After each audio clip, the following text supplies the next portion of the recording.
di record dulu. Assalamualaikum warahmatullahi wabarakatuh. Selamat pagi teman-teman.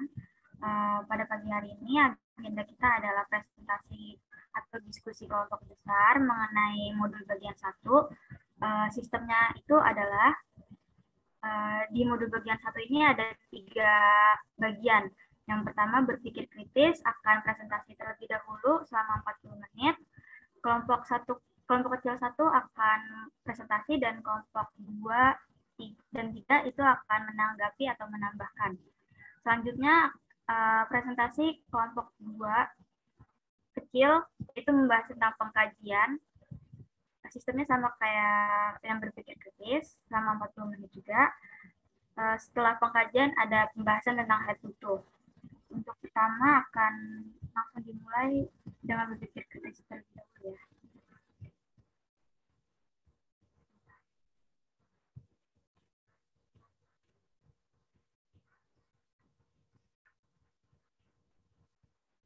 Baik, apakah sudah terlihat?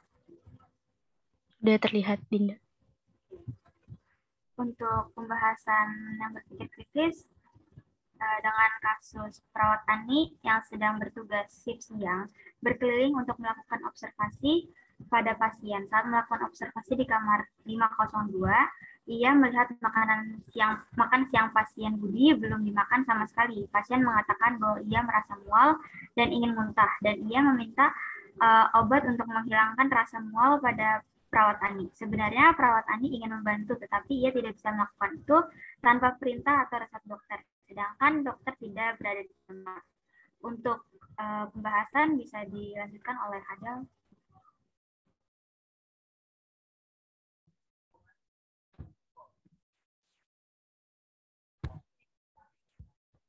Saya akan menjelaskan bagian penggunaan bahasa dalam keperawatan. Untuk menggunakan bahasa dan keperawatan itu menggunakan bahasa formal dan non formal. Untuk verbalnya itu bisa di ke bawah.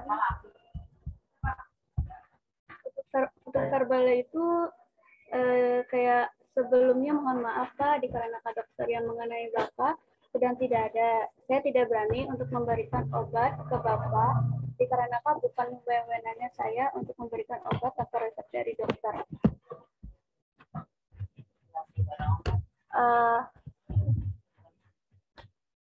Adapun penerapan berpikir dalam keperawatan itu, penggunaan bahasanya dalam keperawatan pada saat memberikan asuhan keperawatan, perawat harus menggunakan bahasa secara verbal maupun non-verbal dalam mengekspresikan ide, pikiran, informasi, fakta, perasaan, keyakinan, dan sikapnya terhadap pasien, sesama perawat, profesi, ataupun secara non-verbal. Terus yang di bawah itu ada argumentasi keperawatan. Argumen dalam keperawatan ini kayak berhubungan dengan bentuk penjelasan yang rasional, di mana yang memerlukan serangkaian alasan perlunya suatu keyakinan dan pengambilan keputusan atau tindakan. Di sini di dalam kotak argumen keperawatannya, perawat Ani tidak dapat melakukan pemberian obat kepada pasien Budi dikarenakan bukan wewenangnya. Perawat dalam memberikan obat tanpa resep dokter, perawat Ani membantu pasien Budi dengan mengubah posisi pasien menjadi duduk atau shower. Kemudian perawat Ani mengajarkan teknik tarik nafas dalam kepada pasien dan memberikan air putih untuk mengurangi rasa mual. Bisa dilanjut oleh Dinda. Izin backup karena di belum ada. Selanjutnya itu ada pengambilan keputusan. Dalam praktik perawatan sehari-hari, perawat selalu dihadapkan pada situasi di mana harus mengambil keputusan dengan tepat. Hal ini dapat terjadi dalam interaksi dengan sejawat, profesi lain, dan terutama pada penyelesaian masalah manajemen keuangan. Nah, kami menaruh pengambilan keputusan itu seperti ini. Perawat segera menghubungi dokter untuk mengabarkan bahwa pasien Budi mengeluh mual dan meminta obat untuk menghilangkan rasa mual. Kemudian perawat Ani membantu pasien untuk mengurangi rasa mual dengan cara mengatur posisi pasien berdiri menjadi duduk atau volar, mengajarkan pasien teknik tarik nafas dalam, serta memberikan air minum untuk mengurangi rasa mual. Selanjutnya untuk penerapan yang dilakukan perawat itu, tindakan pertama yaitu perawat Ani memberikan penjelasan kepada pasien Budi bahwa perawat Ani tidak bisa memberikan obat kepada pasien dikarenakan bukan wewenangnya dalam memberi obat tanpa resep dokter. Tindakan selanjutnya yang perawat Ani lakukan adalah membantu pasien mengurangi rasa mual tanpa obat, yaitu dengan mengubah posisi pasien menjadi duduk atau volar, mengajarkan pasien teknik tarik nafas dalam, serta memberi air putih guna mengurangi rasa mual pada pasien. Tadi untuk yang di bagian penggunaan bahasa dan keperawatan, untuk teknik nonverbalnya itu ada di bagian kata-kata seperti ini. Untuk mengatasi mual Bapak saat ini, akan saya bantu dengan mengubah posisi Bapak menjadi duduk ya. Selanjutnya akan saya ajarkan teknik tarik nafas dalam untuk membantu mengurangi rasa mual yang Bapak rasakan. Setelah itu Bapak bisa minum air putih. Seperti itu. Untuk rangkuman dari teknik berpikir kritis ini, seorang perawat harus bisa dan wajib memiliki kemampuan berpikir kritis karena seorang perawat itu diharapkan mampu mengambil keputusan secara tepat dan cepat. Tindakan perawat Ani terhadap pasien Budi itu sudah menerapkan teknik berpikir kritis dengan memberikan rasa nyaman kepada pasien dengan cara mengubah posisi menjadi duduk atau volar, mengajarkan teknik tarik nafas dalam, serta memberi air minum untuk meredakan rasa mual yang dialami oleh pasien Budi. Sekian dari kelompok kecil 1. Apakah dari kelompok lain ada yang ingin ditambahkan atau disanggah dari apa yang kita kerjakan?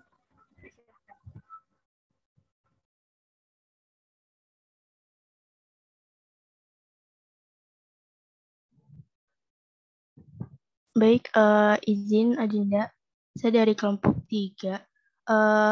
Tadi saya belum memahami benar-benar tentang yang berpikir kritis dalam kasus ini tuh ditunjukkan yang mana saja gitu, tindakan mana saja yang menunjukkan perawat itu berpikir kritis gitu. Seperti itu, Dina. Saya izin menjawab ya. Jadi dalam kasus ini karena memang bukan wewenangnya perawat Ani untuk memberikan obat tanpa resep dokter, jadi perawat Ani ini mikir bagaimana caranya menangani pasien ini tanpa harus menggunakan obat terlebih dahulu. Jadi perawat Ani itu memberikan tindakan seperti mengubah posisi pasien Budi menjadi duduk atau volar, terus mengajarkan teknik tarik nafas dalam untuk mengurangi rasa mual, dan memberikan air putih pada pasien Budi. Seperti itu, Elsa, apakah sudah jelas? Baik, terima kasih. Namun bagaimana jika gimana ya? Cara melatih perawat untuk selalu berpikir kritis itu bagaimana? Untuk cara melatihnya itu, ini biasanya tuh berpikir kritis itu emang harus dilatih terus-menerus gitu, Sah. Jadi kalau misalkan kita tidak terlatih untuk berpikir kritis, menurut saya itu kita jadi belum gimana ya? Jadi tidak maksimal. Baik, jadi harus tetap berlatih ya. Iya. Lalu ya. Izin nambahin dulu ya. Kita bisa melakukan teknik berpikir kritis ini pada kegiatan sehari-hari kita, misalkan kita bisa menerapkan teknik ini dalam kehidupan sehari-hari kita buat memaksimalkan teknik berpikir kritis kita saat bertemu dengan pasien. Iya, terutama kita sebagai mahasiswa kan, ini izin menambahkan aja, terutama kita sebagai mahasiswa kan, kita nanti bakal ada itu kan praktik klinik seperti itu. Di situ tempat peluang kita untuk mengembangkan berpikir kritis kita ya untuk menangani pasien saat dites nanti. Seperti itu kan? Iya, betul seperti itu. Baik, terima kasih. Terima kasih kembali. Apakah ada yang ingin menanyakan kembali atau menambahkan atau menyanggah? Mungkin ada kata-kata yang di sini yang kurang tepat atau seperti apa, bisa diutarakan ya kawan-kawan.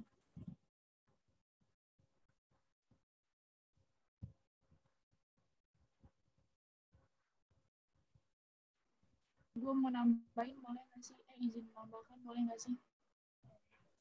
Elsa, Karisa, silahkan. Kedengeran nggak suaranya? Iya, terdengar. Tadi kan di penerapan proses perawatan ya, kayaknya bisa nggak sih kita tambahin dengan mengopres air dingin di dahi pasien?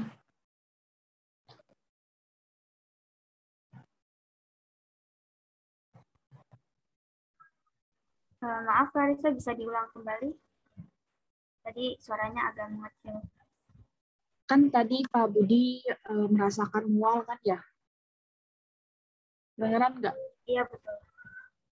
Nah, kalau boleh, kalau bisa, di penerapan proses keperawatan itu ditambahin dengan mengompres air dingin di dahi.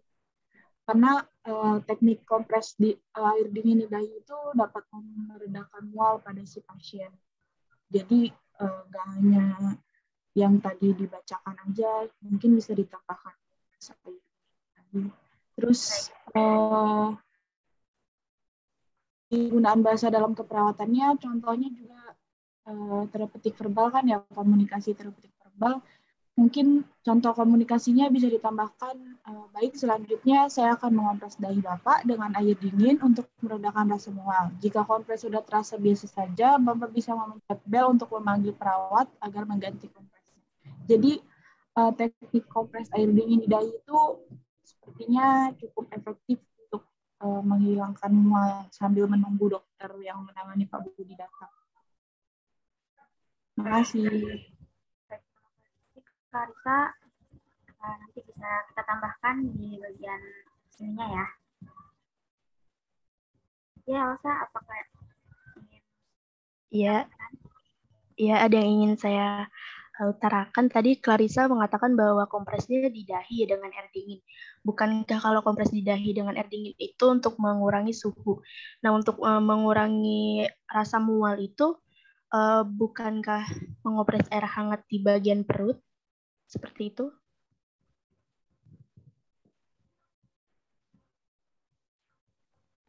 Kalau di sini yang gue dapet dari jurnal untuk menghilangkan rasa mual, dia ngopres dengan air dingin sih.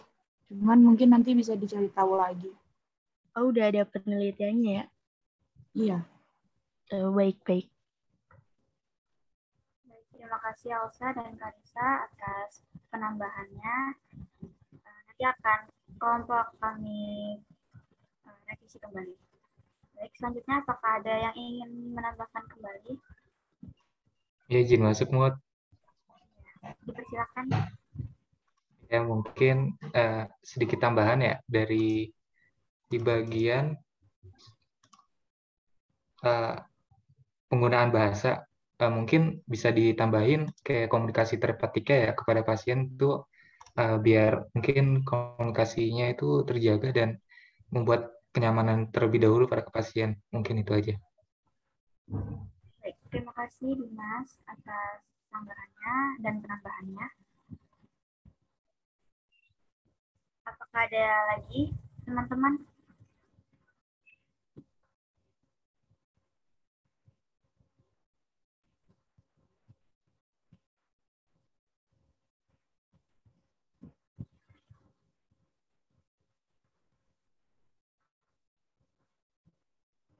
Baik, mungkin jika tidak ada, kelompok satu ini sudah selesai ya untuk pembahasan berpikir kritisnya. Selanjutnya bisa dilanjutkan oleh kelompok 2 untuk membahas tentang pengkajian. Kepada kelompok 2, saya persilahkan.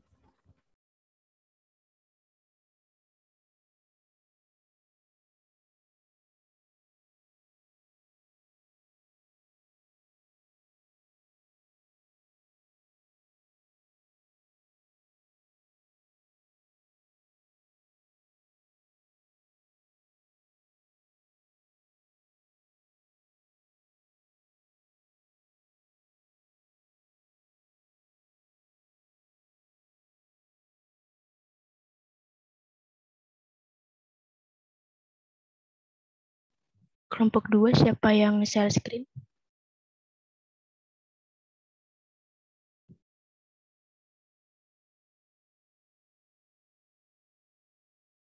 Mohon ditunggu sebentar ya teman-teman. Oke.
Oke, jadi selanjutnya itu ada pengkajian. Nah, dari tahap pengkajian ini itu tuh tahap awal. Jadi suatu proses sistematis dalam pengumpulan data dari berbagai sumber data untuk mengevaluasi dan mengidentifikasi status kesehatan pasien. Nah, biasanya sumber datanya ini bersumber dari klien sendiri. Nah, yang dikaji ini biasanya identitas, keluhan, status fisik, pola aktivitas sehari-hari, aspek psikososial spiritual yang ada dalam yang diberikan dari sumber data, yaitu dari klien.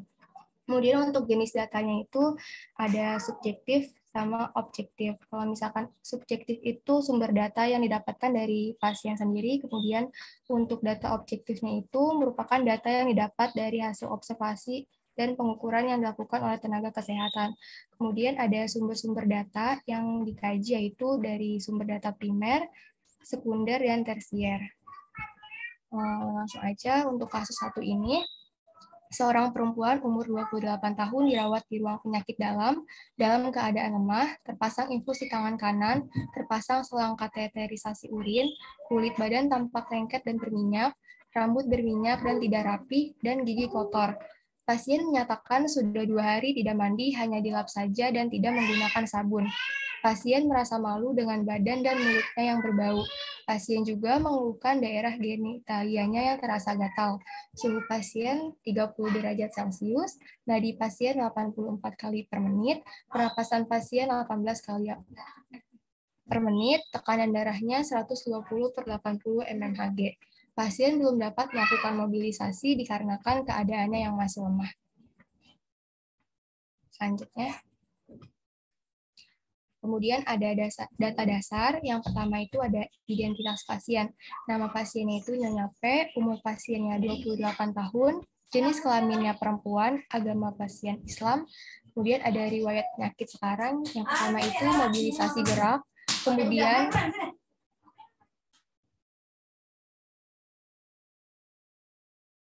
kemudian ada area genitalianya terasa gatal. Kemudian riwayat penyakit masa lalunya tidak ada, riwayat penyakit keluarganya tidak ada, kemudian ruang rawat kemudian ruang rawatnya itu berada di penyakit dalam. Kemudian yang kedua itu ada keluhan utama pasien. Keluhan utama pasien itu termasuk dalam status fisik klien. Yang pertama itu pasien tidak dapat melakukan mobilisasi. Yang kedua pasien mengeluhkan area genitalianya terasa gatal. Kemudian yang C itu ada riwayat kebutuhan sehari-hari. Yang pertama ini ada mandi. Sebelum dirawat, pasien mengatakan mandi sehari 2 kali, yaitu pagi dan sore. Kemudian saat dirawat di rumah sakit, pasien mengatakan tidak mandi selama 2 hari dan hanya dilap saja tanpa menggunakan sabun. Kemudian yang kedua, menyikat gigi. Sebelum dirawat di rumah sakit, pasien mengatakan menyikat gigi sehari 2 kali, yaitu pagi dan malam. Kemudian saat dirawat di rumah sakit, gigi pasien terlihat kotor dan bau mulut. Kemudian yang ketiga ada cuci rambut. Sebelum dirawat di rumah sakit, pasien mengatakan selalu keramas seminggu 3 kali. Kemudian setelah dirawat di rumah sakit, rambut pasien tampak berminyak dan tidak rapi. Kemudian yang ketiga itu ada riwayat psikososial spiritual. Ini menyangkut tentang psikososial kepada klien. Nah, sebelum dirawat di rumah sakit ini, pasien mengatakan tidak merasa malu dengan kondisinya. Kemudian saat dirawat di rumah sakit, pasien merasa malu dan tidak percaya diri karena kurangnya defisit dari personal hygiene klien. Kemudian selanjutnya ini ada data fokus. Yang pertama itu ada kategori data. Yang pertama ada riwayat kesehatan, kemudian data objektifnya itu pasien dirawat di ruang penyakit dalam, pasien tampak lemah, pasien terpasang infus di tangan kanan, dan pasien terpasang selang kateterisasi urin. Untuk data subjektifnya itu tidak ada, kemudian untuk sumber datanya itu sumber data tersier dari data objektif. Kemudian hasil pemeriksaan fisik. Pemeriksaan fisiknya itu kulit badan pasien tampak lengket dan berminyak, rambut pasien tampak berminyak dan tidak rapi, gigi pasien terlihat kotor. Untuk TTV-nya itu suhunya 30 derajat Celcius, nadinya 84 kali per menit, pernafasannya 18 kali per menit, dan tekanan darahnya 120 per 80 mmHg.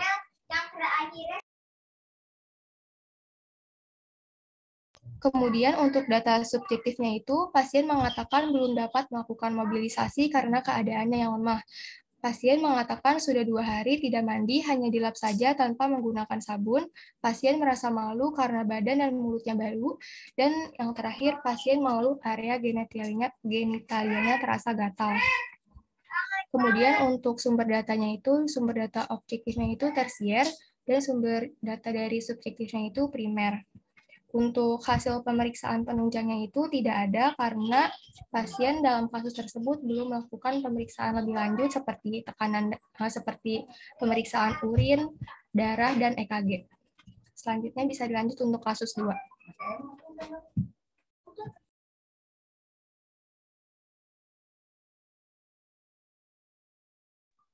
Ya, selanjutnya kasus 2. Seorang laki-laki umur 47 tahun mengalami kecelakaan dan patah tulang pinggul. Sudah 1 minggu tiduran di rumah dan dipijit ke tukang urut. Karena tidak sembuh, dibawa ke RS untuk dirawat. Pasien tidak bisa bebas bergerak dan mengeluh nyeri jika bergerak. Pasien mengatakan sudah 1 minggu belum buang air besar. Tidak ada keinginan buang air besar dan tidak merasakan mulas pada perut. Sebelum kecelakaan, biasanya pasien BAB lancar setiap hari. Istri pasien yang menunggu mengatakan sebelum sakit, pasien senang makan sayur, buah, dan minum banyak. Tapi sejak sakit, nafsu makan menurun. Pasien juga mengatakan takut makan banyak karena jika BAB, pasti akan sulit mengejan karena rasa nyeri. Saat dipalpasi, teraba massa keras di daerah perut kiri bawah, bising usus positif 6 kali per menit. Ya, untuk data dasar, yang pertama itu identitas pasien.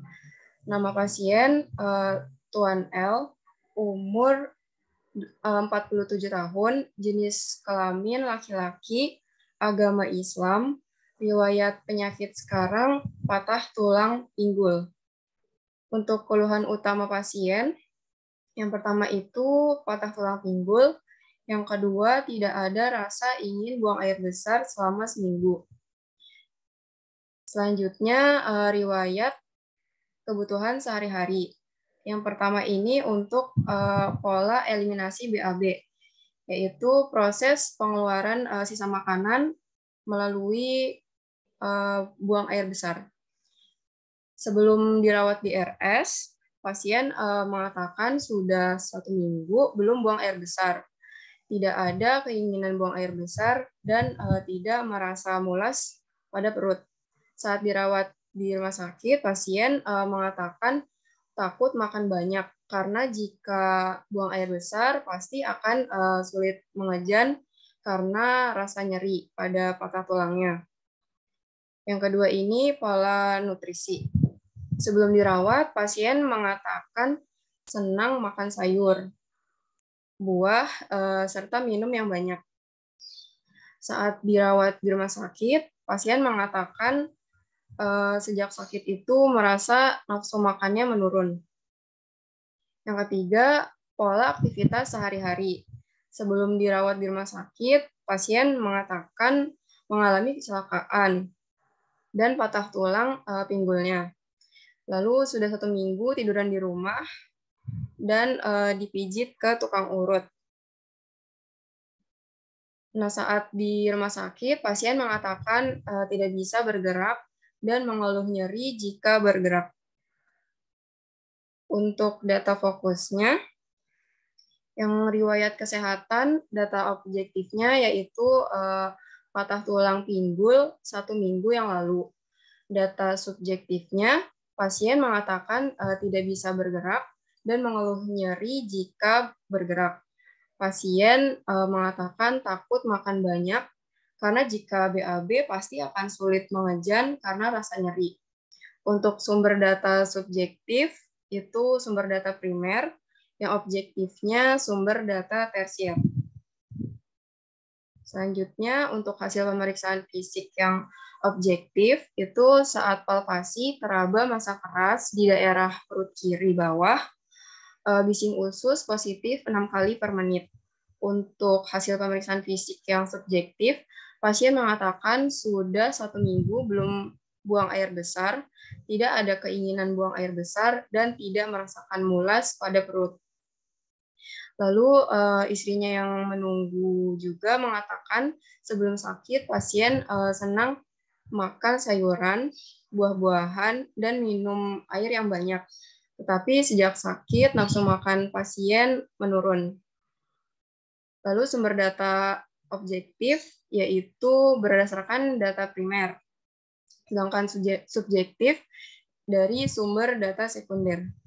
Untuk hasil pemeriksaan penunjang belum ada karena pasien ini belum melakukan pemeriksaan lebih lanjut seperti EKG, ronsen, tes urin, dan lain-lain. Selanjutnya kasus 3 akan dipaparkan oleh Amel.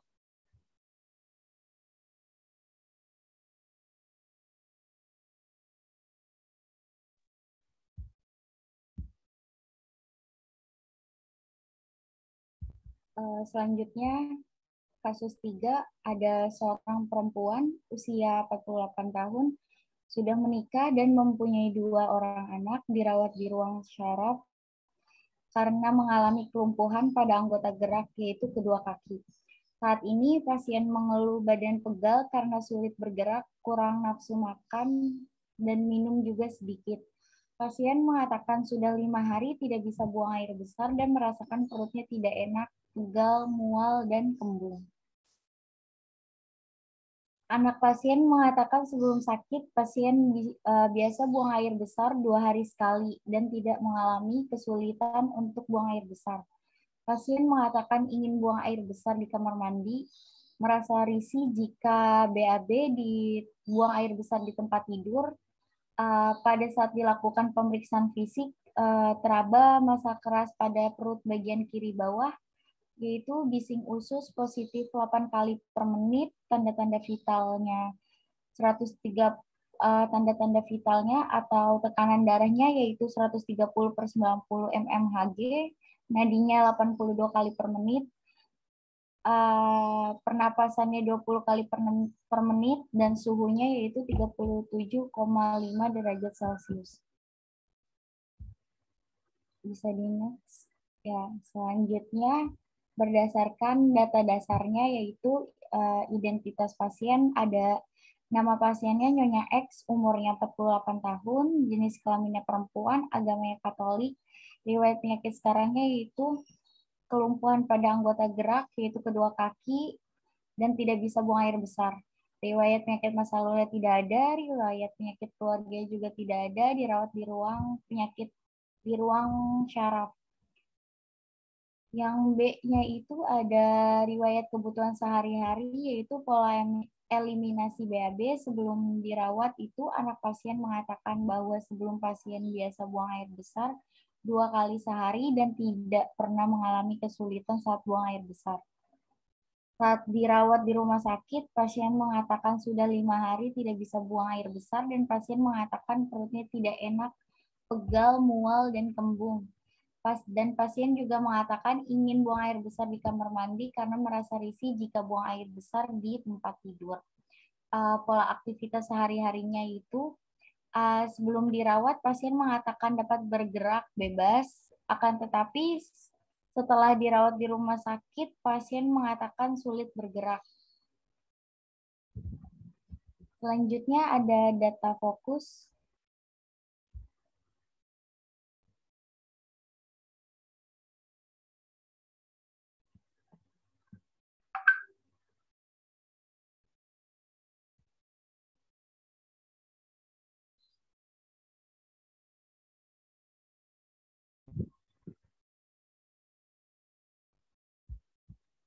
Ya, bisa ditunggu sebentar.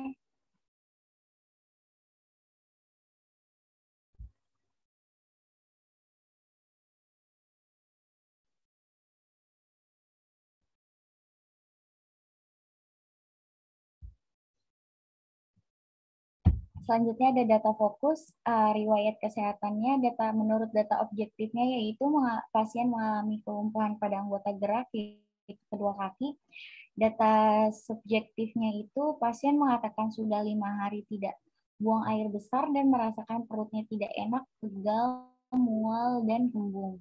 Anak pasien mengatakan sebelum sakit pasien biasa buang air besar 2 kali sehari dan tidak ada kesulitan untuk buang air besar. Akan tetapi selanjutnya ada pasien pasien mengeluh pegal karena sulit bergerak dan pasien mengeluh kurang nafsu makan.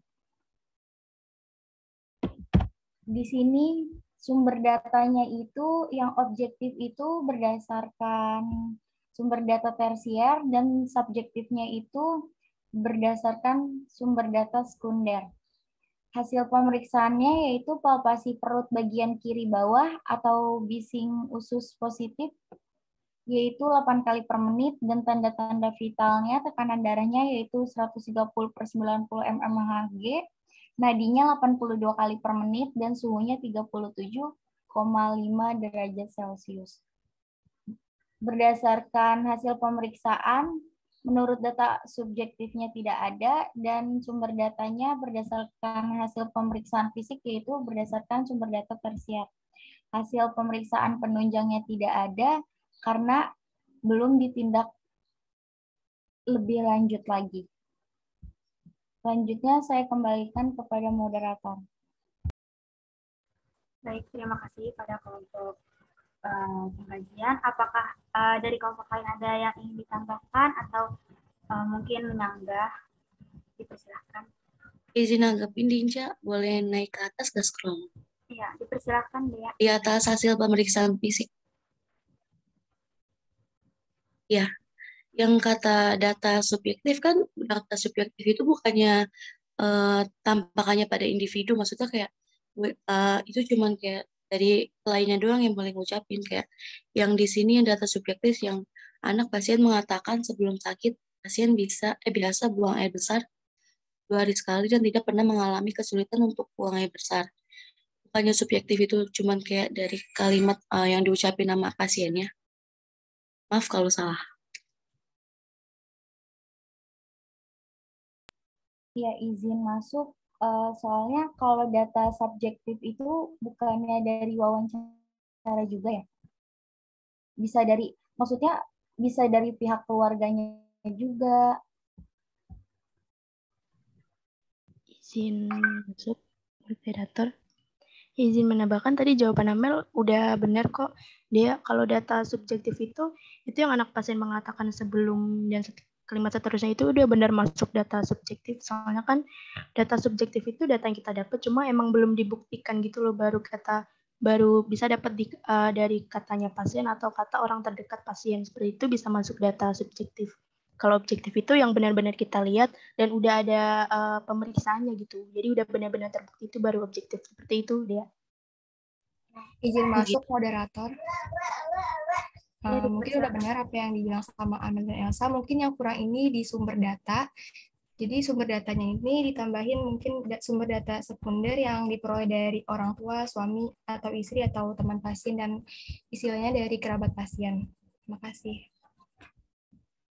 Izin menambahkan ya kelompok, mungkin di bagian data subjektif ini, kan di bagian yang riwayat kesehatan mungkin bisa di poin 1, poin 2 aja menurut saya, karena di poin 3, 4, 5 itu bisa dimasuk ke hasil pemeriksaan fisik nggak sih? Apa gimana? Jadi untuk riwayat kesehatan itu hanya poin 1 dan poin 2 saja.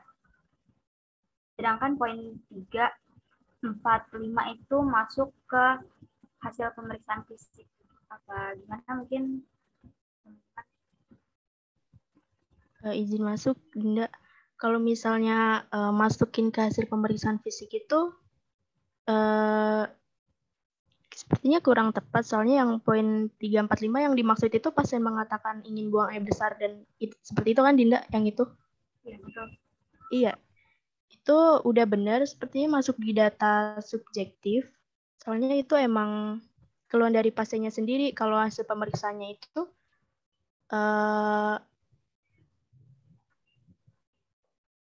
itu kayaknya udah benar deh Din di data subjektif. Ya, izin Elsa, maksud.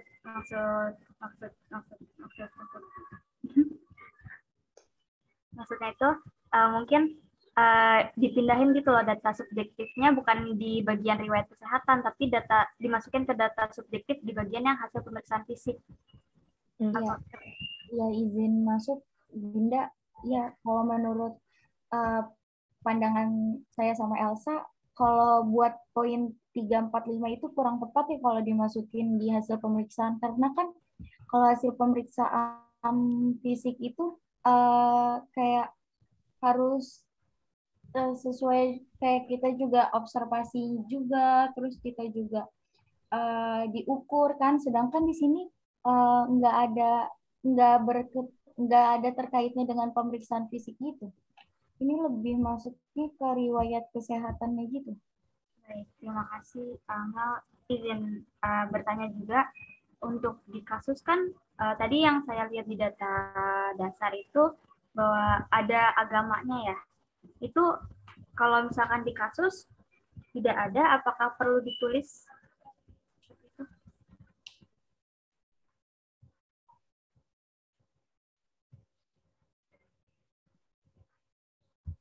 Gimana Cahaya, bisa dibilang nggak?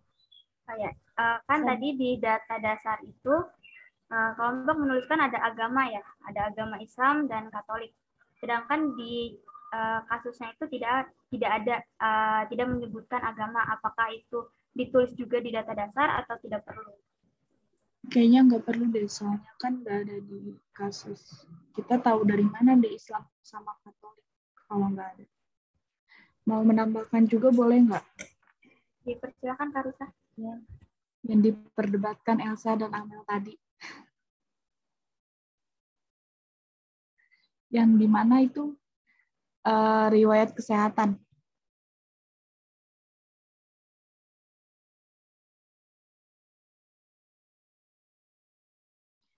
Nah, di sini kan data objektifnya pasien mengalami kelumpuhan pada anggota belakang. Nah, tapi data subjektifnya ada pasien mengatakan sudah 5 hari tidak bisa buang air besar dan merasakan perutnya tidak enak, pegal, mual, dan kembung. Kedengeran nggak suaranya? Kedengeran. Iya, terdengar.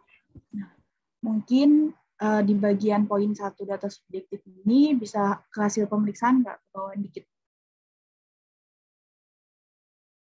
Bawaan dikit, Besti. Nah, di hasil pemeriksaan fisik ini, kalau saran ya, ini mah saran ya.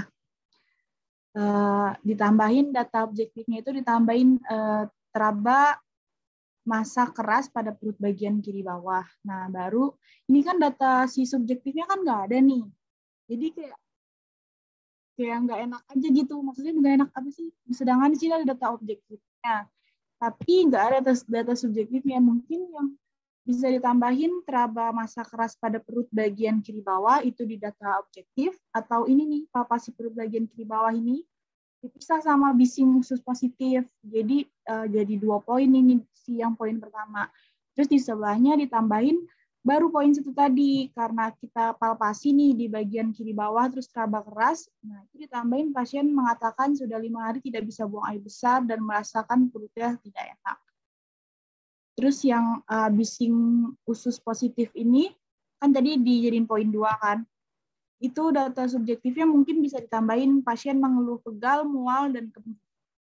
Mungkin itu saran ya, saran. Terima kasih. Baik, terima kasih Kak Lisa. Kepada kelompok kita serahkan menjadi nambahnya.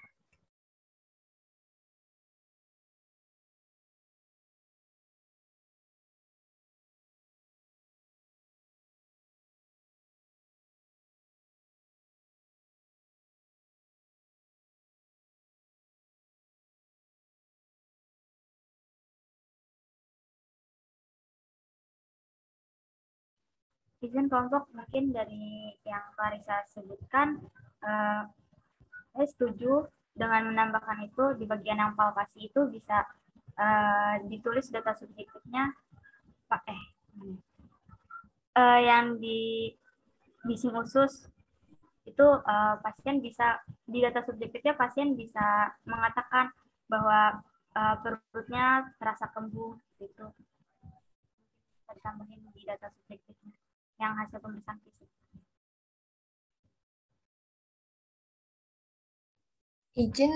Jadi izin konfirmasi lagi. Jadi yang buat data objektifnya yang dipalpasi itu tetap, terus yang di hasil pemeriksaan fisik di subjektif itu ditambahin yang poin pertama sama yang poin keempat.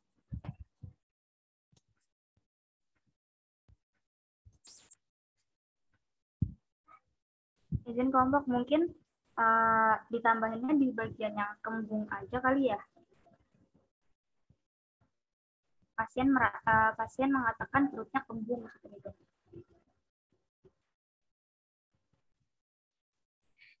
Baik, mungkin nanti akan dikoreksi lagi. Terima kasih atas sarannya Clarissa. Izin, berarti yang poin 4 juga kayaknya bisa deh.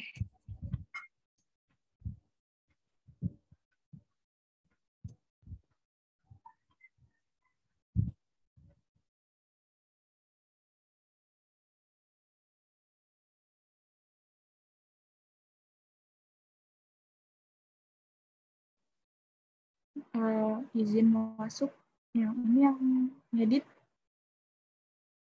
Dinram ya? Izin AI. Oh AI, I'm sorry. Kayaknya yang pasien mengeluh pasien mengeluh pegal karena sulit bergerak ini tetap di 1 deh. Tetap di itu apa tuh namanya? Di riwayat kesehatan. Nah, soalnya kan ini karena sulit bergerak kan tadi yang data objektifnya dia apa sih tadi yang di atas itu kakinya pegel ya, sakit ya data objektif. Iya. Jadi pada anggota kedua kaki. Ya, kayaknya itu tetap di situ deh.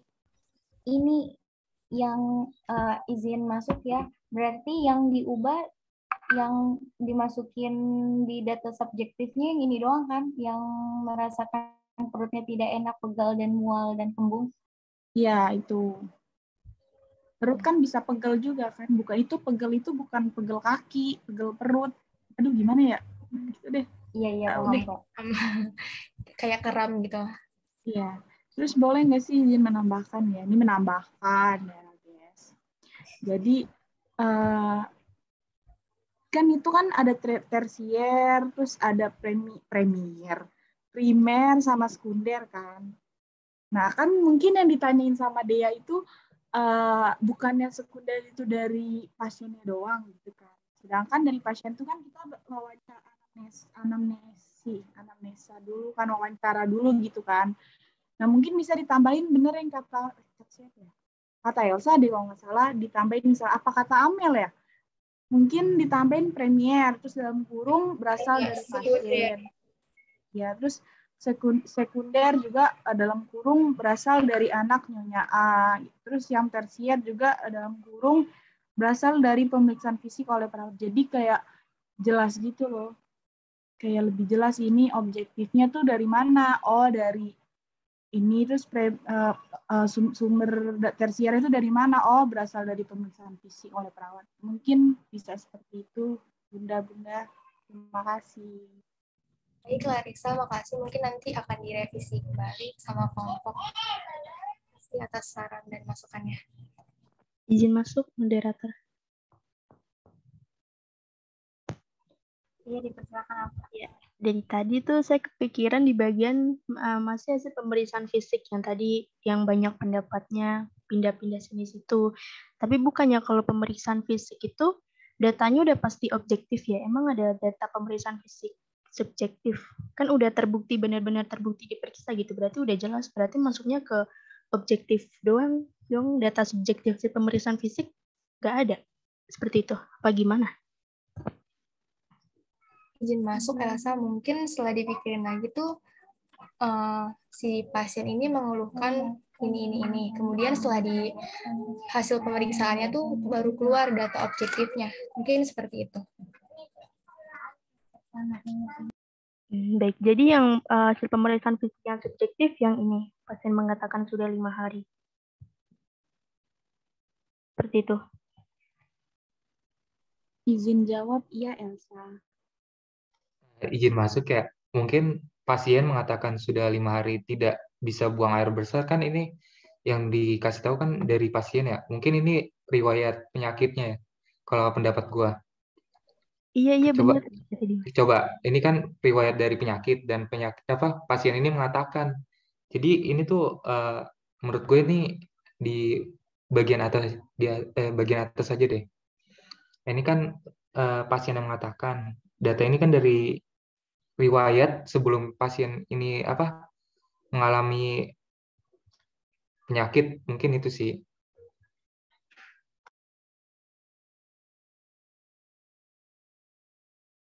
Mungkin bisa dicermati kembali ya. Mungkin bisa masuk. Masuk moderator.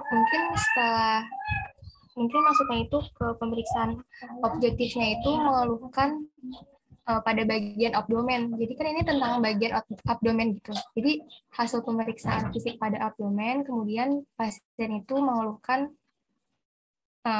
bagian perutnya, kemudian diperiksa, kemudian pemeriksaan fisiknya itu keluar si data objektif ini.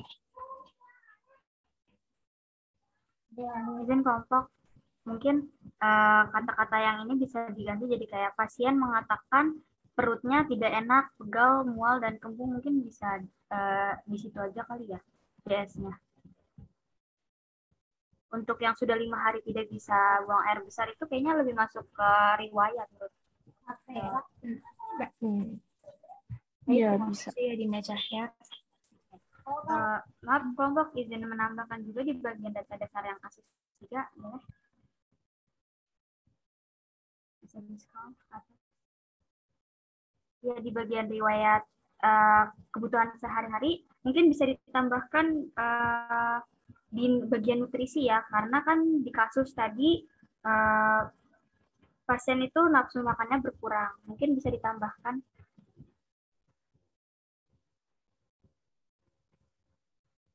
Di bagian nutrisi.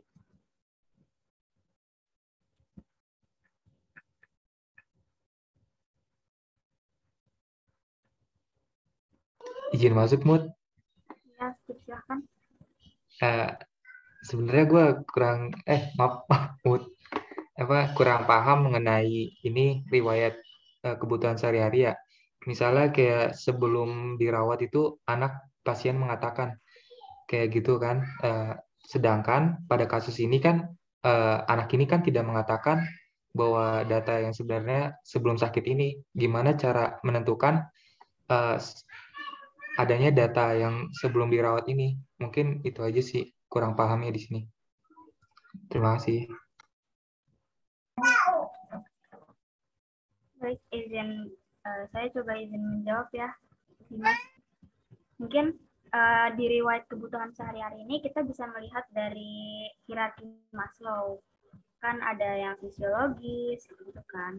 Nah, itu yang saya tahu tuh ada 13. Ada makanan atau nutrisi, oksigenisasi, cairan dan elektrolit, eliminasi, istirahat dan tidur, keseimbangan suhu tubuh, keamanan dan keselamatan, harga diri, kebutuhan seksual, kebutuhan dicintai dan mencintai, aktualisasi diri, aktivitas, dan perawatan diri. Mungkin di sini kelompok baru memaparkan yang eliminasi dan pola aktivitas sehari-hari. Seperti itu, Dimas. Dan mungkin juga bisa ditambahkan di bagian makanan dan nutrisi. Karena kan di sini dalam kasus itu dikatakan bahwa sebelum sakit itu nafsu makan pasien baik, tetapi selama sakit nafsu makan pasien itu menurun. Kelompok dan Dimas. Izin masuk, adik moderator. Iya. Berarti bisa dimasukin pola nutrisi ya. Jadi sebelum dirawat ini pasien mengatakan nafsu makan baik dan banyak minum sebelum dirawat di rumah sakit. Kemudian setelah dirawat di rumah sakit, pasien mengatakan kurang nafsu makan dan minum juga sedikit. Izin mungkin kata-katanya diganti seperti ini. Sebelum sakit nafsu makan pasien itu baik, tetapi selama sakit nafsu makan pasien menurun. Itu di Baik, terima kasih masukannya. Ya, izin menambahkan lagi apa boleh? Izin boleh. Untuk di data dasar itu kan kasus 2 sama kasus 3 ini posisinya mereka sudah menikah ya. Di identitas pasien itu bisa ditambahkan status sepertinya. Status sama menikah gitu. Baik, terima kasih. Adinda Cahya. Kepada yang lain, apakah ada yang ingin ditambahkan lagi? Izin masuk moderator, mungkin bisa dikoreksi juga untuk kasus 1 sama kasus 2-nya.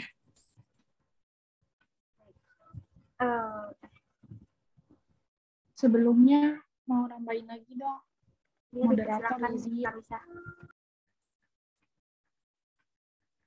izin ya. Tadi kan saya bilang yang riwayat kebutuhan sehari-hari ya. Itu ada harga diri sama keamanan dan keselamatan ada nggak sih? Izin jawab ada. Mungkin kalau harga dirinya bisa nggak? Tadi kan si pasien bilang pasien merasa malu dan risih jika bab di tempat tidur. Itu mungkin bisa masuk ke harga diri. Ya nggak? Tolong koreksinya. Terus yang keamanan dan keselamatan ditambahin ini bisa nggak? Keselamatan fisik, perawat melindungi nyonya A dari kemungkinan jatuh di tempat tidur sebelum memberikan perawatan untuk memenuhi kebutuhan nutrisi. Terus keselamatan psikologisnya, perawat membantu melindungi nyonya A dari bahaya. Perawat menciptakan rasa aman, nyaman untuk pasien dan meningkatkan pelayanan optimal kepada nyonya A. Itu bisa nggak sih? Tapi kayaknya nggak bisa ya? Ya apa gimana? Izin masuk, moderator. Yang tadi diomongin Clarissa, ini bahasnya ini kan riwayat kebutuhan sehari-hari, ya kan, Clar? Iya. Iya, kalau itu bukannya yang dibahas emang ya makan, nutrisi, eliminasi seputar itu aja. Kalau misalnya keselamatan gitu-gitu yang tadi yang Clarissa bahas, itu bukannya nggak bisa dimasukin ke kebutuhan sehari-hari, karena kebutuhan sehari-hari hanya seputar itu aja. Izin masuk ya, Elsa. Kalau misalkan di hierarki Maslow, setahu saya itu ada keamanan dan keselamatan juga. Jadi itu bisa masuk ke kebutuhan hari-hari. Tapi mungkin dalam kasus ini keamanan dan keselamatan ini bisa diganti menggunakan kata-kata pasien perlu pengawasan keluarga atau perawat mungkin, dan tambahan dari Clarissa tadi juga bisa mungkin. Oke. Atau yang harga diri aja mungkin bisa ditambahin. Karena sudah tertera gitu di kasusnya si pasien mengatakan dia risih jika bom ini ada nih, karena merasa risih jika bab di tempat tidur. Terima kasih.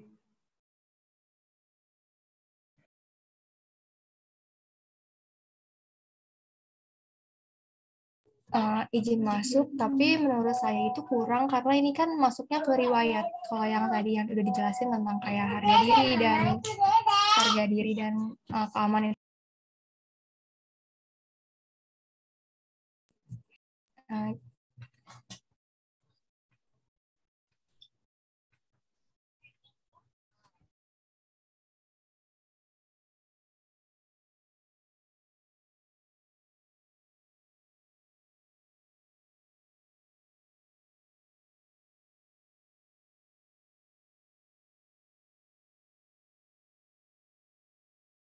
Iya, izin nambahin juga tadi yang dibilang sama Dinda. Kan di sini juga namanya kan riwayat kebutuhan sehari-hari. Jadi riwayat, kan kalau riwayat itu ada yang sebelumnya juga.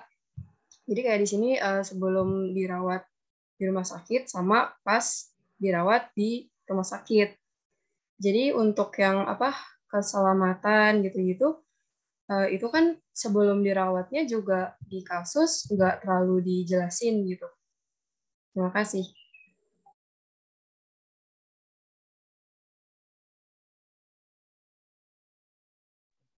Sama-sama. Mungkin Ai, apa bisa di scroll ke atas di bagian data subjektif yang kasus 1? Tadi sempat ngatat itu, tapi lupa apa.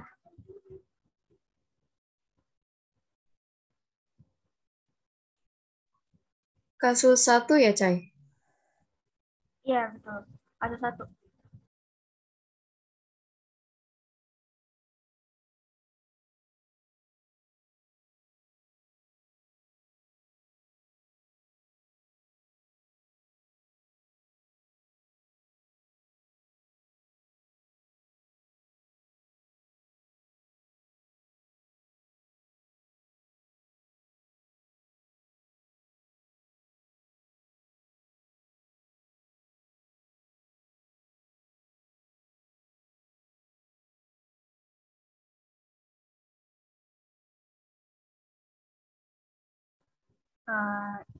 Izin ya, kelompok. Mungkin di riwayat kebutuhan sehari-harinya juga bisa diganti kata-katanya yang mandi jadi perawatan diri. Terus yang mandi, menyikat gigi, rambut itu bisa masuk ke perawatan diri.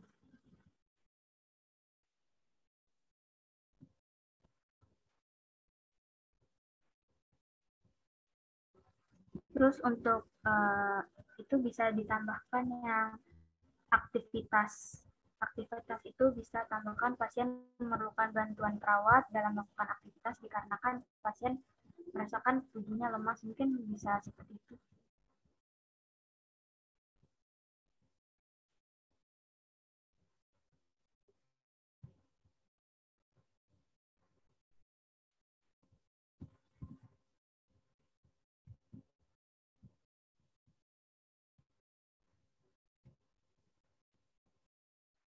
Sama maaf ini dinambahin juga sama data subjektif yang di riwayat kesehatan ini kan belum ada ya, bisa nggak kalau misalkan dari kasus itu kita tambahin jadi pasien mengatakan belum mandi selama 2 hari, hanya dilap saja dan tidak menggunakan sabun, itu bisa masuk ke riwayat kesehatan nggak ya?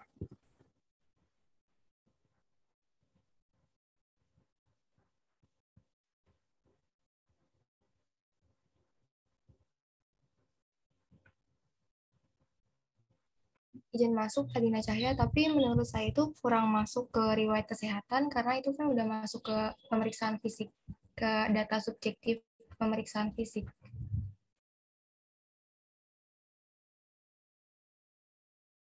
Oke, Dinda Namar ini mungkin sama seperti yang kasus 3 tadi kan, ada kata-kata yang pasien mengatakan belum BAB selama 5 hari. Nah, di sini kan juga ada kata-kata pasien mengatakan belum mandi selama 2 hari. Itu mungkin bisa masuk.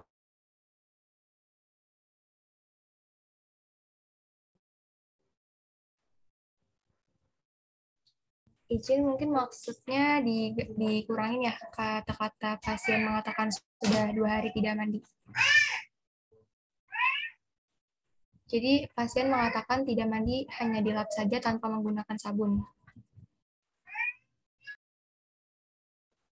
Bukan, maksudnya kan tadi kan di kasus 3 di data subjektif yang riwayat kesehatan itu juga ada kata-kata pasien mengatakan belum BAB selama 5 hari kan ya tadi ya. Dan itu masuk data subjektif yang riwayat kesehatan.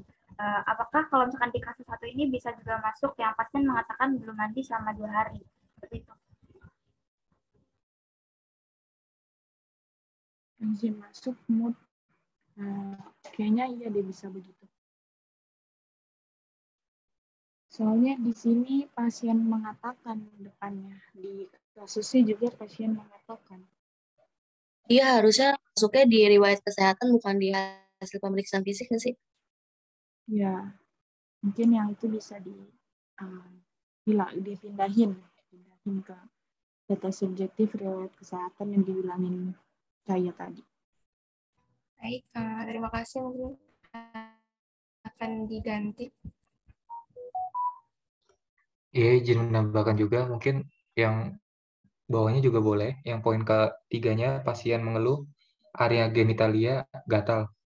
Itu mungkin bisa masuk ke riwayat kesehatan di bagian data subjektif ya. Mungkin bagaimana tanggapan dari yang lain?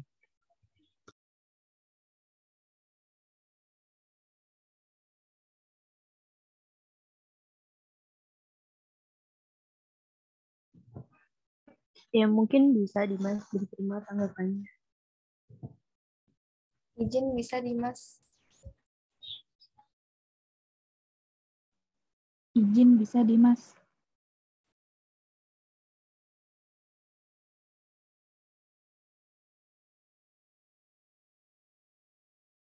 Baik, apakah masih ada yang ingin menambahkan lagi dari dari pengkajian ini? Ya mungkin sudah cukup Dinda.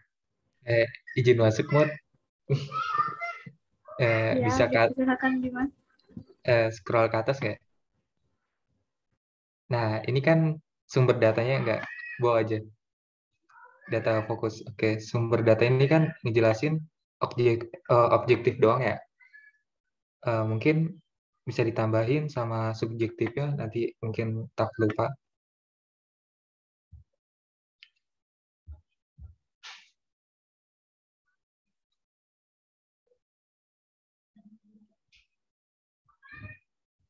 Dan juga mungkin di data subjektif ini kan sumber datanya kan tersier.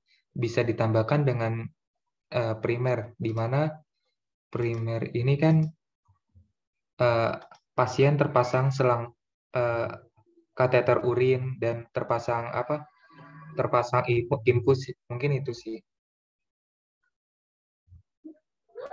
Wah, iya benar Dimas. Terima kasih. Terima kasih. Baik, mungkin sekian dari kelompok 2 ya. Bisa dilanjutkan kepada kelompok 3 untuk memaparkan materinya. Karena waktunya juga sudah 40 menit. Baik, izin share screen ya.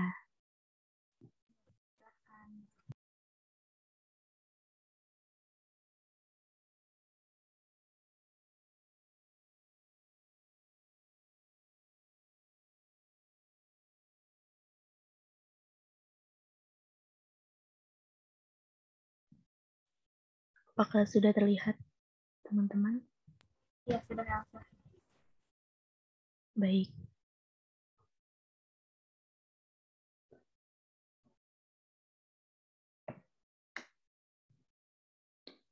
Ya, bisa dimulai yang pertama Dea, dipersilakan.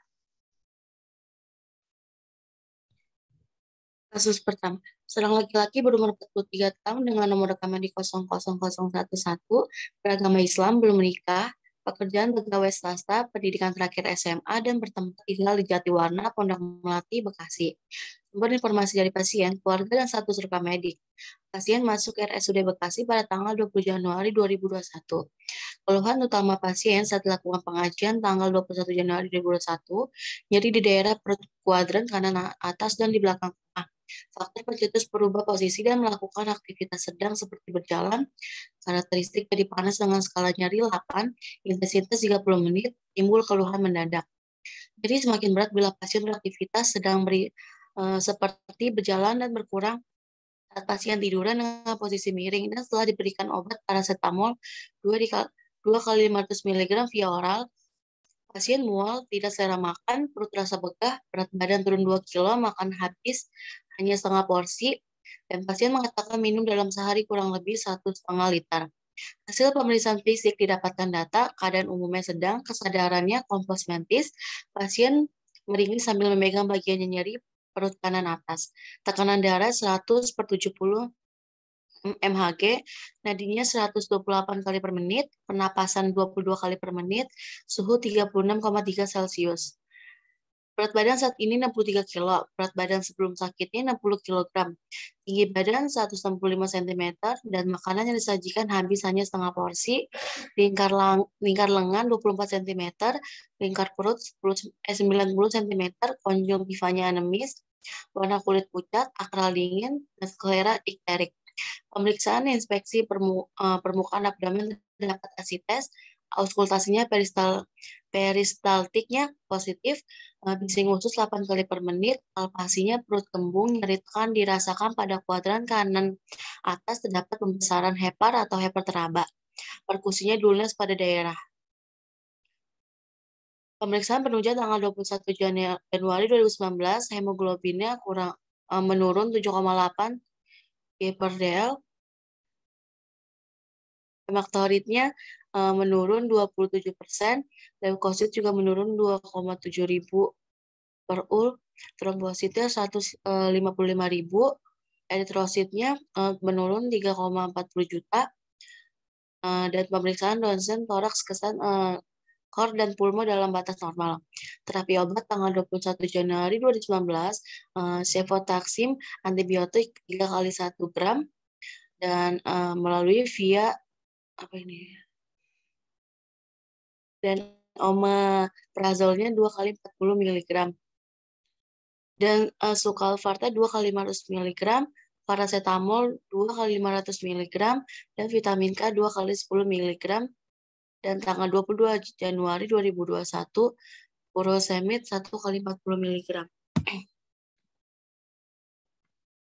Format pengajian keperawatan, nama mahasiswa pada Ruhi, tanggal pengkajian 21 Januari 2021, ruangannya ruang lavender, nomor registernya 00111, data dasarnya itu ada identitas pasien atau keluarga, inisial nama pasien Tuan S, tanggal atau jam masuk rumah sakit 20 Januari 2021, tanggal lahir atau umur 43 tahun, jenis kelaminnya laki-laki, agamanya Islam, pendidikan SMA, alamat Jatiwarna, Pondok Melati, Bekasi. Pola kebiasaannya, hal yang dikaji dalam pola nutrisi yaitu nafsu makan. Sebelum sakit pola kebiasaannya itu baik, dan setelah di rumah sakit tidak baik. Dan porsi makannya dihabiskan sebelum sakit itu 1 porsi, dan saat di rumah sakit hanya setengah porsi. Dan yang pola eliminasi buang air kecil tidak dikaji. Dan pola eliminasi buang air besar juga belum dikaji.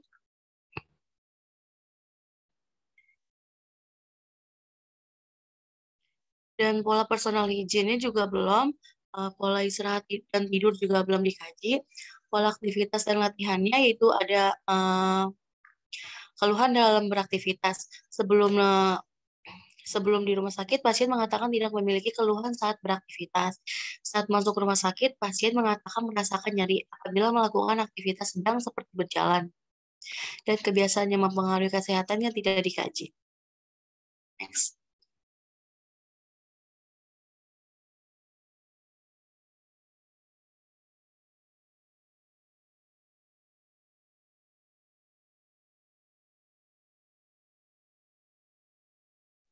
Bisa dilanjut, Clarissa?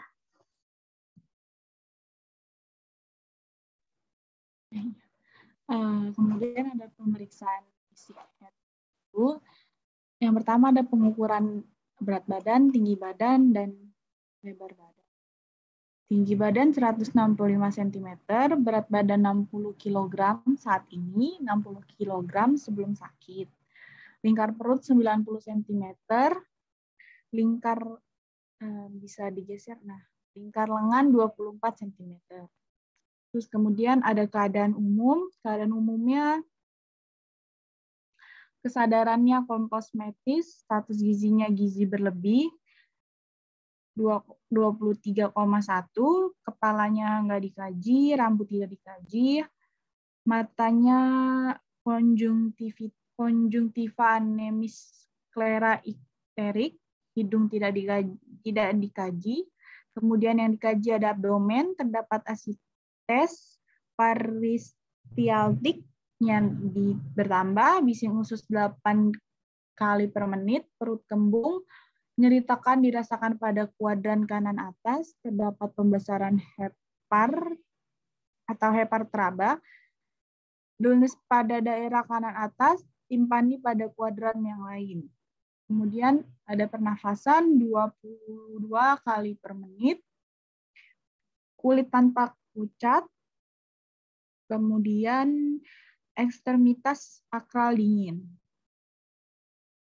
Bisa ke bawahnya. Kemudian ada pola pengkajian tubuh sistem penglihatan, bisa dilanjut. Ya, baik. Selanjutnya ada pola pengkajian sistem. Yang pertama itu ada sistem penglihatan, posisi mata simetris, kelopak mata normal, pergerakan bola mata normal, konjungtiva anemis. Anemis itu seperti teman-teman tahu ya, pasti di orang mengalami anemia, konjungtivanya warnanya pucat. Jadi kekurangan sel darah merah. Nah, korneanya normal, sklera ikterik. Sklera ikterik itu skleranya warna kuning. Nah, pupilnya isokor yang dimaksud ini jadi pupilnya tuh sama besar gitu, tidak ada gede sebelah atau kecil sebelah gitu. Nah, otot-otot mata tidak ada kelainan, fungsi penglihatan baik, tanda radang tidak ada, tidak memakai kacamata, lensa kontak juga tidak, reaksi terhadap cahaya juga positif, yang artinya baik gitu.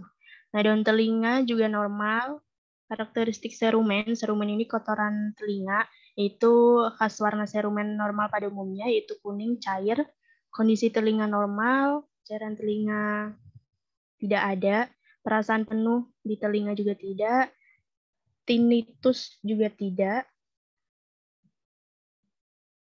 Lanjut ada fungsi pendengaran normal, gangguan keseimbangan juga tidak ada, pemakaian alat bantu juga tidak ada. Nah, sistem wicara yaitu normal, tidak ada gangguan dalam berbicara. Lalu lanjut ke sistem pernafasan. Dari jalan nafas, pernafasan juga normal, tidak menggunakan otot bantu pernafasan. Frekuensinya 22 kali per menit, yaitu normal. Terus iramanya teratur, jenis pernafasannya spontan, tidak memakai alat bantu seperti otot yang terlihat di leher itu. Lalu kedalamannya juga normal. Batuknya juga tidak ada, konsistensinya di sini normal, jadi tidak kental, tidak encer. Terus terdapat darahnya juga tidak ada darah. Nah, hasil dari palpasi dada, dadanya simetris, pergerakan otot dinding dada dinamis, ekspansi paru kanan dan kiri sama, tidak ada massa atau benjolan. Perkusi dadanya hasilnya paru kanan dan kiri sonor atau resonan. Lalu suara nafasnya vestikuler, yaitu normal. Nyeri saat nafasnya tidak ada, alat bantunya juga tidak ada. Lanjut ke sistem kardiovaskuler. Sirkulasi perifer, nadinya 124 kali per menit, terus iramanya teratur, denyutnya kuat, distensi vena jugularisnya tidak ada, temperatur kulitnya dingin, warna kulitnya pucat, pengisian kapilernya 3 detik. 3 detik ini emang pengisian kapiler normal, itu 3 detik. Lalu edemanya tidak ada. Lanjut ke sirkulasi jantung, kecepatan unit abikalnya 128 kali per menit, iramanya normal, tidak ada kelainan bunyi jantung, sakit dada yang juga tidak ada. Lanjut ke gangguan hematologi. Iya, tadi dikatakan kan kulit pasien pucat. Jadi pucatnya ya ada, pendarahan tidak ada. Lanjut ke sistem saraf pusat. Keluhan sakit kepala tidak ada, tingkat kesadaran kompos mentis, GCS-nya 15 karena tadi tingkat kesadaran kompos mentis yang artinya kesadaran penuh. Lalu ada tanda peningkatan TIK tidak ada, gangguan sistem persyarafan juga tidak ada, refleks fisiologis patologisnya juga normal. Lanjut ke sistem pencernaan, keadaan mulut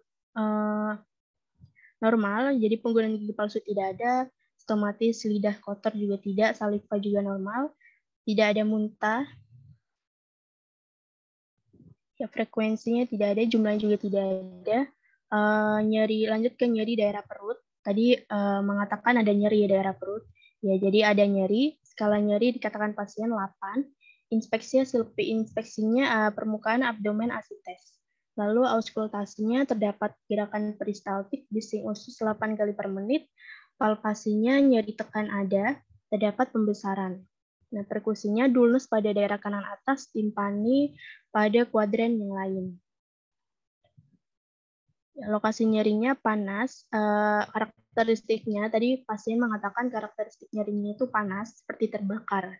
Lalu di bagian kanan atas. Nah, tidak mengalami diare. Di sini warna feses, konsistensi feses juga tidak ada keterangan tadi di kasus. Lalu konstipasinya juga tidak ada, heparnya teraba, abdomennya kembung, dan asites. Lanjut ke sistem endokrin.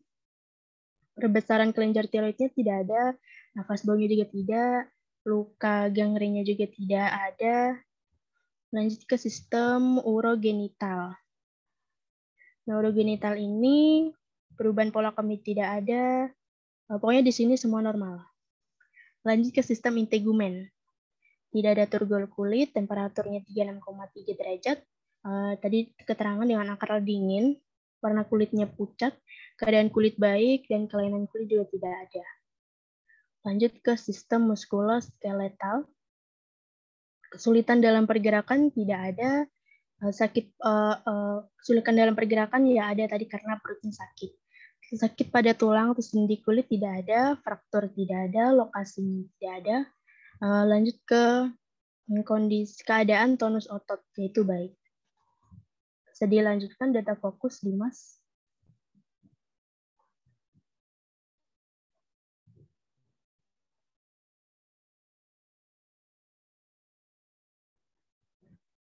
Dimas Pramudito dipersilakan share screen. Baik. Kelihatan nggak? Terlihat, cuman kecil. Sebentar.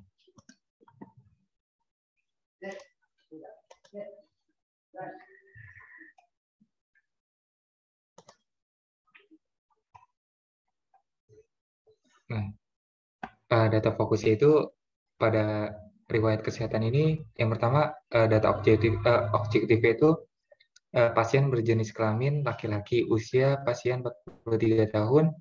Untuk data subjektif itu pasien yang pertama pasien mengeluh nyeri pada daerah perut kuadran kanan atas dan di belakang tengah. Kedua, pasien mengatakan nyeri panas dengan skala nyeri 8. Untuk intensitasnya ini 30 menit. Nyeri timbul dan hilang sendiri. Yang keempat, pasien mengatakan nyeri semakin berat apabila melakukan aktivitas sedang, yaitu berjalan. Kemudian yang kelima, pasien mengatakan mual, tidak selera makan, dan perut terasa begah. Yang keenam, pasien hanya habis 1,5 porsi makanan. Untuk selanjutnya, pasien mengatakan minum kurang dari 1,5 liter per hari. Untuk data objektif dan subjektif ini, itu sumber datanya itu primer dan tersier. Lanjut. Untuk yang B, hasil pemeriksaan fisik ini, data objektifnya ini yang pertama, berkurangnya nyeri pada saat pasien tidur dengan posisi miring dan diberikan obat paracetamol. Yang kedua itu keadaan umumnya itu sedang. Yang ketiga, kesadaran kompos mentis. Berikutnya, pasien meringis sambil memegang bagian perut yang nyeri. Untuk tanda-tanda vital itu yang pertama ada tekanan darah 100/70 mHg, yang kedua nadi 128 X per menit, yang berikutnya pernapasan 22 kali X per menit, yang berikutnya suhu 36/3 Celcius. BB berat badan saat ini kan tadi 63. Sebenarnya itu di kasus agak rancu ya kalau dilihat, karena berat sekarangnya itu 63 dan sebelum sakitnya itu 60. Mungkin bisa dicerna lagi, ada sedikit skenario yang salah mungkin dari kasusnya.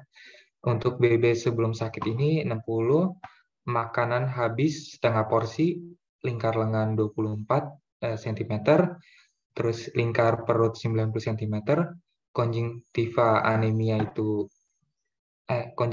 anemia, warna kulit pucat, akral dingin, sklera enterik. Pada saat infeksi pemeriksaan terdapat asistes pada permukaan abdomen. Yang kedua, pada saat auskultasi peristaltik dan bising usus 8x per menit. Pada saat palpasi perut kembung, nyeri tekan pada kuadran kanan atas, terdapat pembesaran hepar atau hepatotraba. Yang selanjutnya, pada saat perkusinya, dullness pada daerah kanan atas dan dipani pada kuadran lain. Pasien yang berikutnya, yang terakhir, pasien mendapatkan terapi obat. Untuk yang di bagian data subjektif, pada hasil pemeriksaan fisik itu pasien mengatakan berat badan turun 2 kilo. Sebelum sakit itu berat badannya 60 kilo. Untuk sumber data dari data objektif dan subjektif ini yaitu primer dan tersier. Oke, selanjutnya data penunjang. Untuk tanggal ini untuk data penunjang ini didapat dari hasil pemberian hasil penunjang itu seperti pemeriksaan lain yang yaitu pada tanggal 21 Januari 2019, pemeriksaan itu pada hemoglobin ternilai kurang dari 7,8 gram per desimal, yaitu sekitar 13,2 sampai 17,3 gram per DL. Nilai rujukannya ini itu 13,0 sampai 16,0. Untuk hematotorik ini menurun 27%, yaitu 33 sampai 45%. Nilai rujukannya ini 45 sampai 55 liter. Untuk yang berikutnya, leukositnya itu pemeriksaan leukosit untuk nilainya ini kurang dari 2,7 ribu, 55 sampai 10. Untuk nilai rujukannya ini 5,0 sampai 10. Untuk pemeriksaan trombosit itu nilainya sampai 155.000 XL atau 15 sampai 140.000. Untuk nilai rujukannya ini 150 sampai 400. Untuk pemeriksaan eritrosit itu penurunan dari 3,40 juta garis miring L 4,40 sampai 5,90 juta garis miring per L. Untuk nilai rujukannya itu 4,5 sampai 5,5. Yang terakhir pemeriksaan itu pemeriksaan rongsen, yaitu toraks, kesan, kordan, pulmo dalam batas normal. Yaitu pada data penunjang pada tanggal 21 Januari 2019, yaitu pemeriksaan rongsen, toraks, kesan, kor, dan pulmo. Penilaian ini kor dan pulmo dalam batas normal. Untuk nilai rujukannya ini kor dan pulmo tetap dalam batas normal. Mungkin saya kembalikan ke moderator. Baik, terima kasih kelompok atas laporannya. Mungkin dari kelompok lain ada yang ingin menambahkan atau menyanggah atau bertanya pada kelompok 3, dipersilakan.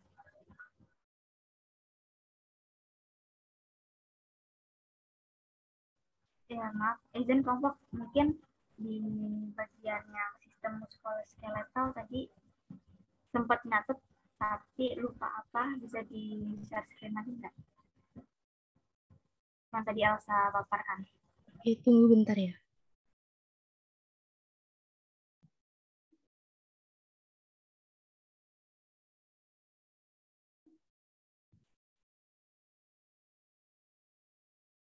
Sudah terlihat? Sudah. Izin bertanya, tadi kan Elsa di bagian yang kesulitan dalam pergerakan itu ada ya di bagian perut katanya. Kenapa di lokasinya itu tidak ada? Kenapa nggak ditulis perut gitu? Gimana Dinda maksudnya?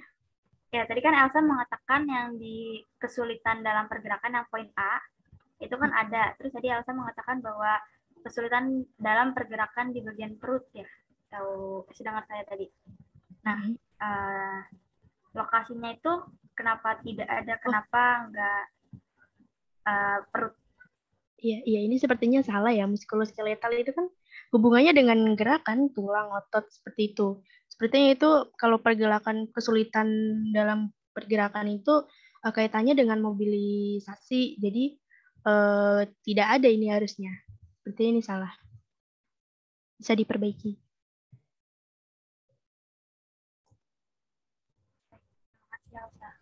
Mungkin dari yang lain ada yang ingin ditambahkan lagi.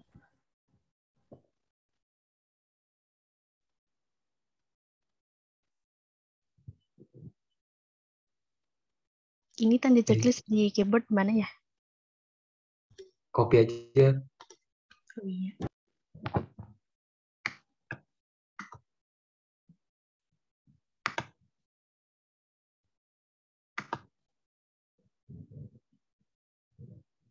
Baik. Ada lagi? Coba boleh lihat ke atas guys ya, scroll. Coba yang bagian jantung deh. Jantung apa? Bagian apa?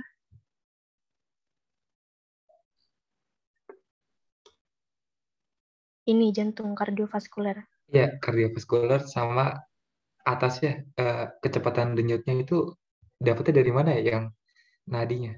Yang mana? Yang kecepatan nadinya kan 124. Kalau di data gue nggak lihat sih. Data bukannya ada ya?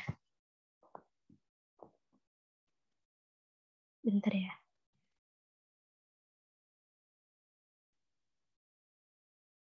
Ada nadi 128 kali per menit. Di atas tulisan paragraf pemeriksaan penunjang tanggal 21. Di atas itu ada tulisannya. Pada nemu nggak?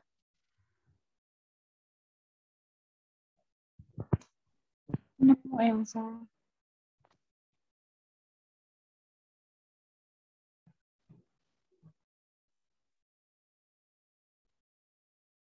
Nah, ini Dim.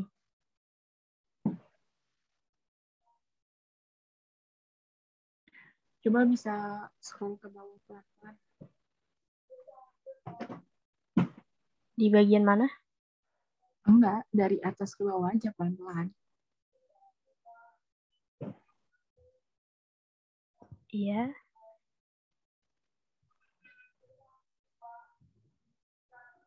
Mau berhenti di mana, Clarissa?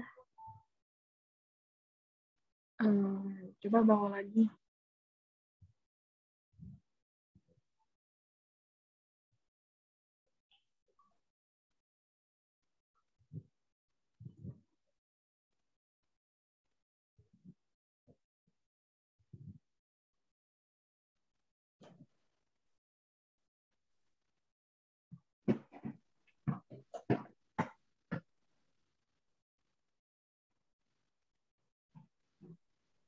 Izin Elsa, mungkin bisa menambahkan yang tadi Elsa katakan untuk pertanyaannya Kak Dimas.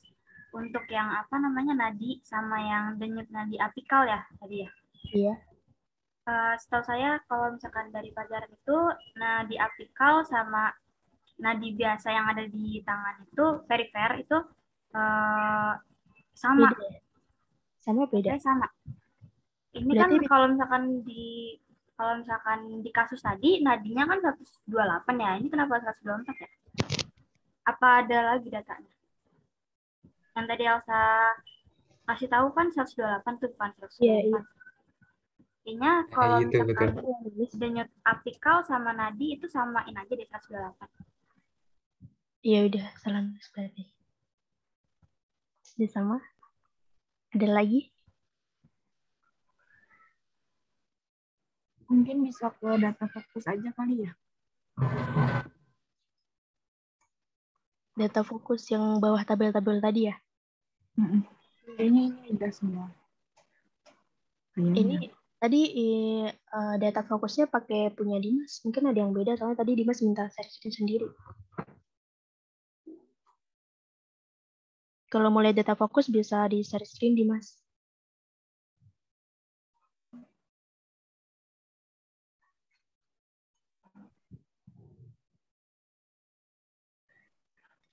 Kelihatan nggak? Iya, kelihatan. Ya, Clarissa, apa yang mau ditanyakan?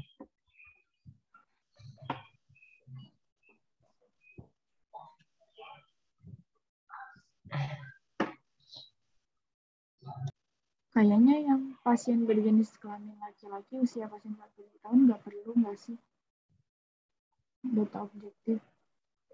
Karena kan Iya deh, disitunya benar. riwayat kesehatan. Iya. Itu identitas pasien kan tidak masuk ke riwayat kesehatan. Jadi mungkin bisa dihapus saja. Oke, berarti dihapus ya. Tapi Iya. Kenapa, Din? taruh deh. Izin masuk dong, ini Iya. sama yang punya Elsa tadi beda banget apa gimana? Mungkin tanggapan pencarian yang gue dapat mungkin ini. Coba Mungkin kalau ada yang salah mungkin bisa ditambahin gitu.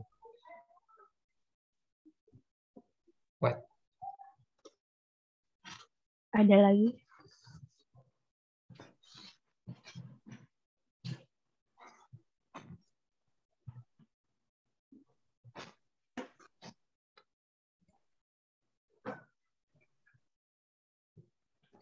Boleh ke data penunjang nggak?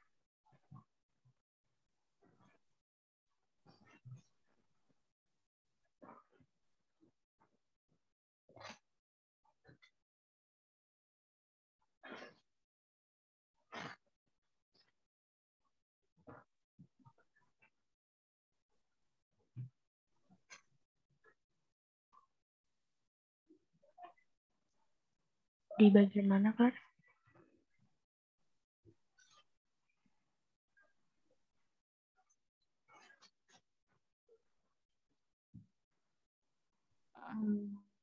Kok ya izin ya, ini kayak bisa dijelasin nggak sih? Hematokrit kan di bawah 27%. Dalam kurung 33 sampai 45%. Terus nilai rujukannya 45 sampai 55 liter. Tapi kok punya saya itu beda ya? Ini maksudnya di 3345 ini teh naon, yang 45/55 ini apa? Itu maksudnya. Soalnya punya Clarissa beda. Jadi pusing gitu loh. Iya, sebetulnya itu Dimas yang paham. Saya punya itu juga beda. Bisa dijelaskan.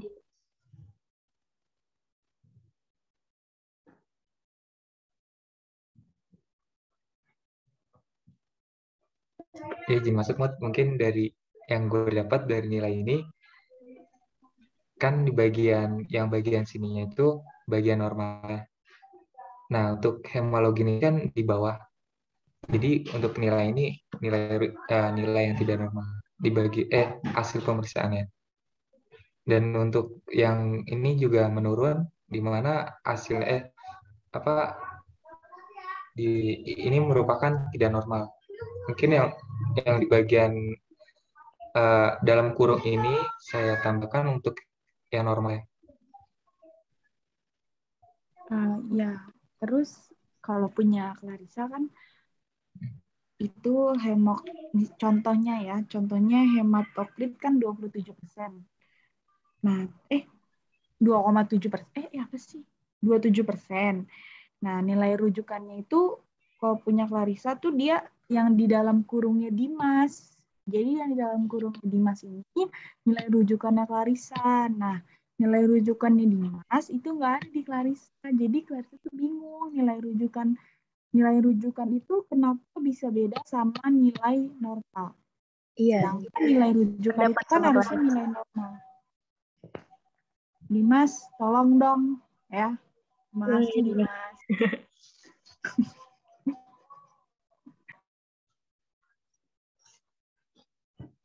Sebentar. Entar dulu. Izin dong. Yeah. Dimas kelompok 3 ya? Iya. Kok kita? Gak apa-apa, nanya aja. Oh ya, nggak apa-apa.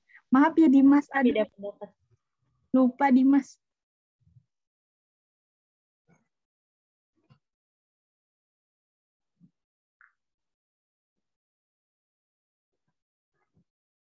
Ya, mungkin nilai rujukan ini kan nilai yang digunakan sebagai acuan nilai normal dari pemeriksaan itu.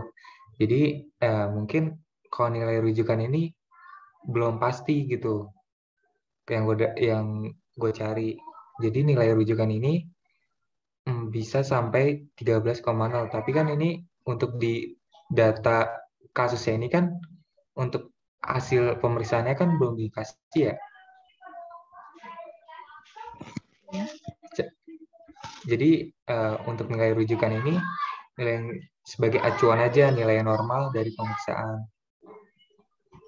Apa nggak nilai rujukan itu dimasukin nilai normal aja yang dimasuki di tanda kurung itu?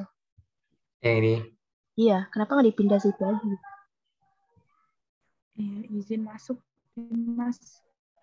Kayaknya ini Dimas ada keliruan ya mungkin ya.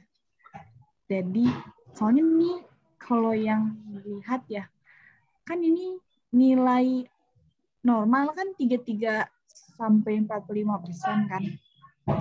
Sedangkan nilai rujukannya 45 sampai 55%. Berarti dia itu dong, apa tuh kalau tinggi hiper ya? Bukan, salah dong. Naik itu. Jadi kalau saran ya Mas, daripada nanti kita ditanya nih sama dosen pembimbing kita kenapa nilai rujukan beda sama nilai normal, sedangkan belum ada data nih kenapa harus beda. Ini mending nyari amannya aja kita tulis nilai normal aja nggak sih? Iya betul, pendapatnya. Ya berarti jadi tuh nilai yang isi nilai itu kayak misalnya yang menurunnya 7,8 G per DL kan. Terus yang nilai rujukannya tuh yang 13,2 sampai 17,3 nggak sih? Iya. Iya, seperti itu. Bagaimana Dimas? Apakah setuju? Oke, mungkin nanti bisa direvisi kembali. Berarti untuk mengonfirmasi kembali nilai rujukan ini berarti sepakat untuk yang di ini, yang bagian dinilai ya. Iya. Tapi yang bagian nilainya ini udah dia maksudnya ada yang kurang nggak? Atau ada yang beda? Mungkin yang trombosit nih Mas, yang 15-nya kurang 0 atau kan nggak sama. Oh iya, kurang 0, betul. Tipe. Ada lagi? Udah mungkin udah itu aja Mas. Soalnya yang leukosit sama si trombosit nih udah sama tuh kayak nilai normal. Jadi saya tuh kayak cuman bingung si hemokrat itu sama si eritrosit ini. Oke, nanti bisa direvisi kembali ya. Terima kasih Dimas. Oke. Sama-sama. Ya, sudah selesai ya, sudah azan juga. Saya kembalikan pada moderator. Baik, terima kasih kelompok yang sudah memaparkan dari berpikir kritis, pengkajian, serta pemeriksaan head itu. Sekarang mungkin waktunya sudah selesai ya. Tadi screenshot terlebih dahulu.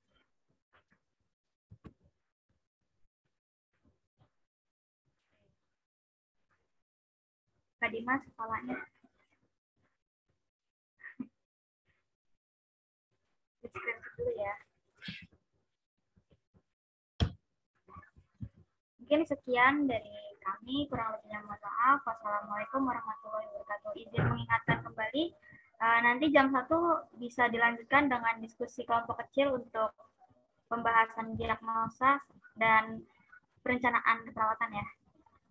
Terima kasih. Nanti jam 15.00 bisa dilanjutkan presentasi lagi. Ya guys, maaf ya kalau ada banyak salah.